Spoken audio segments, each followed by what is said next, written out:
I really hope and I really pray that this video really does shift something in you and you really imagine with me. Imagine one of those guys is actually you and I get to meet you. And we get, as a team, we join hands with one another. We join arms with one another.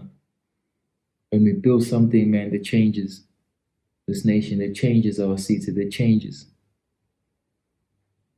our generation. How exciting would that be? Hmm.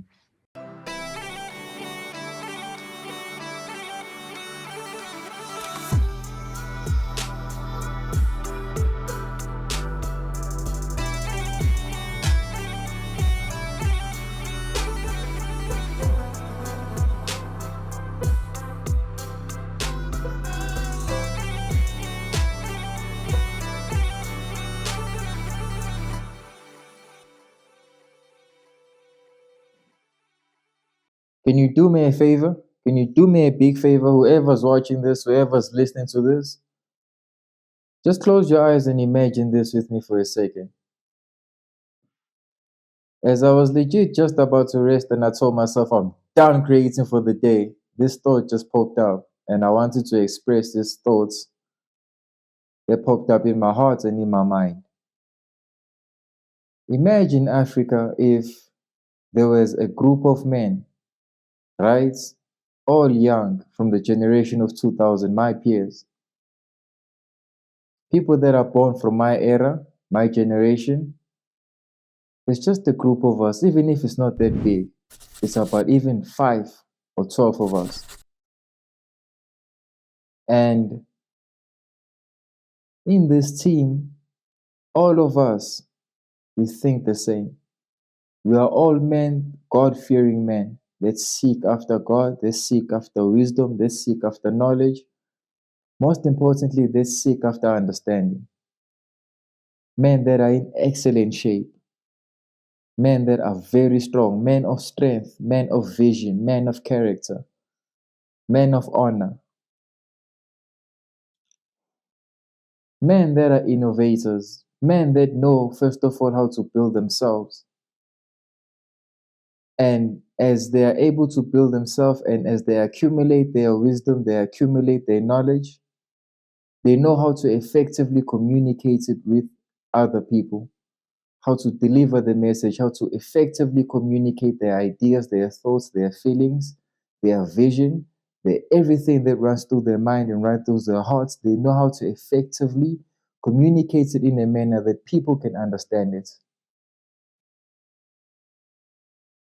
Imagine in this group, we are all men, we're still young, in our early 20s. All of us are high testosterone men. Men that when you look at, like men that are not afraid to stand on what they believe in. Men that when you look at them, you just reek of testosterone. When you look at them physically, they're all in excellent shape, ripped, lean muscles. Men that have trained themselves that no matter how tough it gets, we stand 10 toes deep for what we believe in and we speak for what we believe in. We live by these values, we die by these values. Men that are just not for sale, man. Men that we are not jellyfish. We have backbones, we have balls, we have kaunas. And sometimes I might speak the truth. Sometimes we all might speak the truth and we're willing to take on the consequences that come with the truth. But imagine how bright the future of Africa would look like. Imagine men that are all called for different fields. One man is called for the field of business.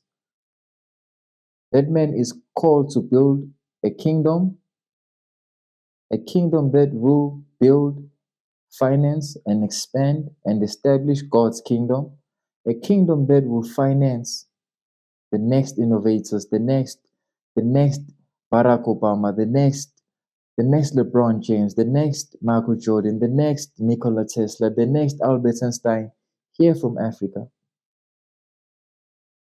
And another man is called to maybe be in the field of politics. Maybe he's called to be a president. And imagine in their crew, in their team, he doesn't need to go for outside finances, because the thing with most politicians is politicians are for sale. That's why I never understand politics, man. And to me, politics is a game that just makes no sense, because the most 99% of them, they're for sale. And they are there, they're speaking about we're going to make change, but they don't really make change. I remember the president of Russia, Vladimir Putin, said this. He said, I've seen countless presidents in the United States come and go. When they come to me, the first time I shake their hand and I meet them, they all come with excitement, they all come with fresh ideas, they all come with this change they want to make. Until the men in black suits and black briefcases sit them down and they tell them how things are gonna be. Hmm. Imagine in the group one of those guys wants to be a president, but he doesn't even take outside funding. He doesn't take outside funding, he doesn't take any money from no man besides his team, besides his brothers. One of his brothers has built a company that's so big, he has offices everywhere around the world. He has built a Can you imagine when Ray Kroc, the founder of McDonald's, when Ray Kroc came up with the idea of, that's why I actually have him here on my vision board. On my vision board, I have people that were innovators in the industry because their story inspires me. Imagine when you were Ray Kroc around 1944 and you told people that you can make a burger in less than 10 minutes. When he was there in his trailer flipping hamburgers, who would have thought that the same hamburger the recipe, the ingredients that he found, that he made that burger, that he built that burger, the same burger that he tasted is everywhere around the world, is in China, is in Japan, is in Africa, is in Zimbabwe, is in South Africa, is in the United States, is everywhere around the world. Tens of thousands of locations make the same Big Mac, and you taste the same Big Mac, and you get the same experience. Imagine one of those men in their team, of those men of strength and those men that are visionaries. He builds the next McDonald's. He builds maybe another franchise in a different industry, an industry that has never been challenged before. And there's tens of thousands everywhere around the world. And when he earns, even though he's here from Africa, when he earns only in dollars. He earns in the strongest currency. By the time he comes here in Africa and he wants to finance anything, when he writes a check, my guy, the rand, the pula, it's nothing. It's 10 times because of the vision that he had. And because of the kingdom that he builds, not only will he finance God's kingdom, he will finance the kingdom. Imagine him, he knows maybe two other guys. They have an office maybe in New York. You know, I read a statistic that said where the most millionaires and billionaires are located in the world. Do you know what the number one city is? It's New York.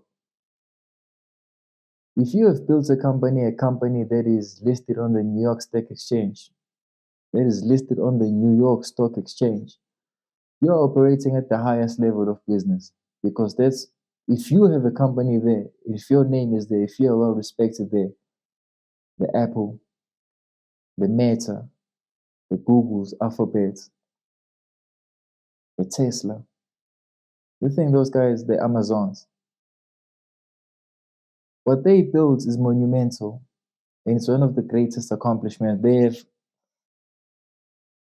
Those are people that are innovators in their industries, and they push boundaries that have never been pushed before. Now imagine that guy is friends maybe with the next Jeff Bezos, is friends with the next Elon Musk, and they're all God-fearing men, and they all live by commandments. They all live by godly values and godly principles.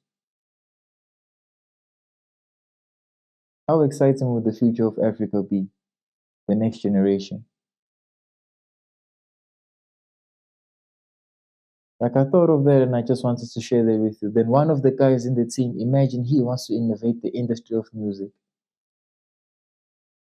So there's four of them. One wants to innovate the industry of music. He makes the kind of music that actually uplifts. Because do you understand the power of music? Music is words. Music is a spiritual thing, my guy. People need to understand that.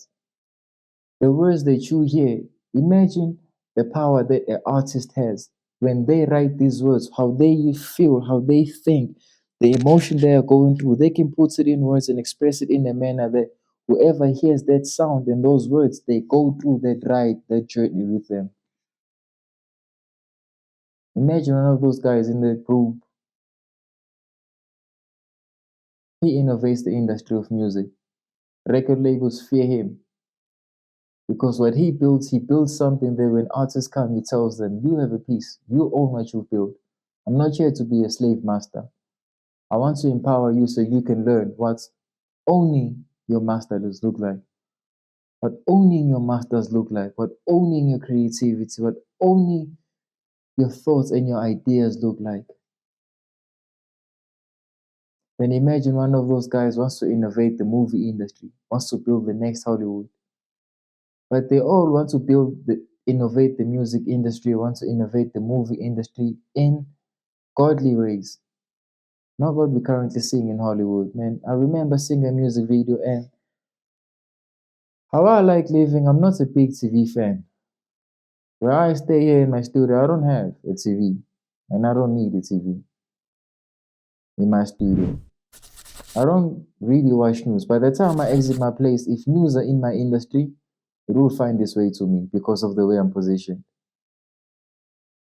How I live is it's just my studio and it's just my working equipment and it's just a place for me to rest. A place for me where when I work, I work.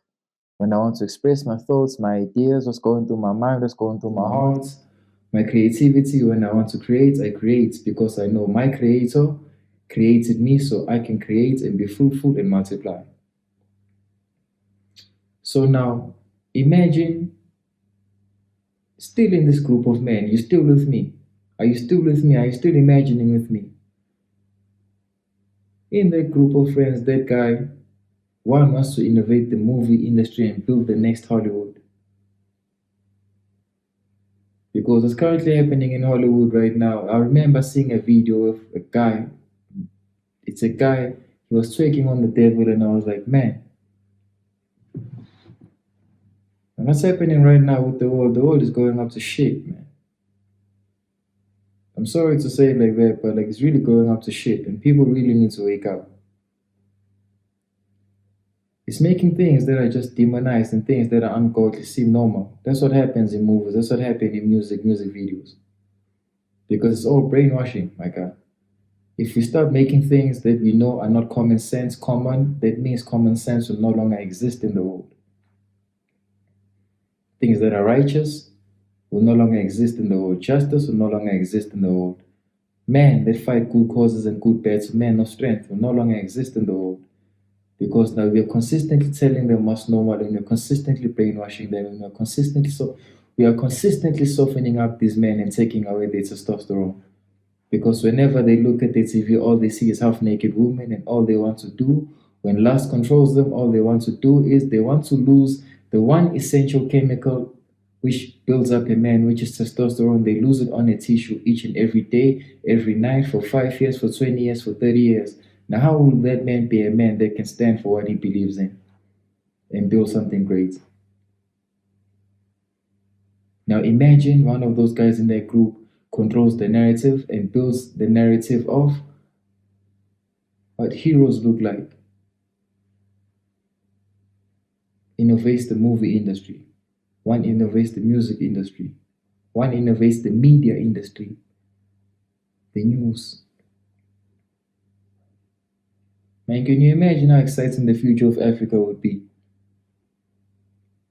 Man, but I hope I wasn't dreaming too much.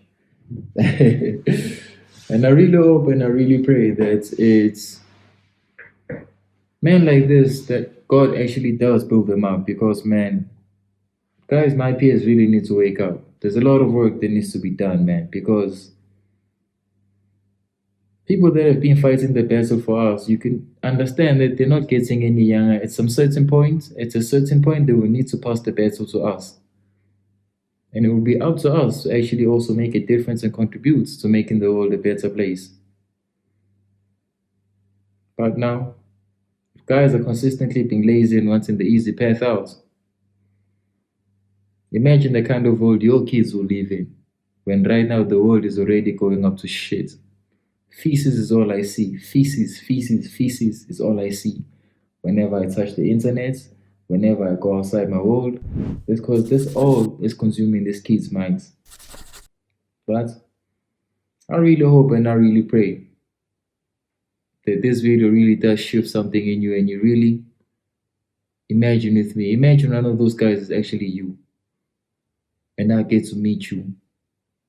And we get, as a team, we join hands with one another. We join arms with one another. And we build something, man, that changes this nation, that changes our city, that changes our generation.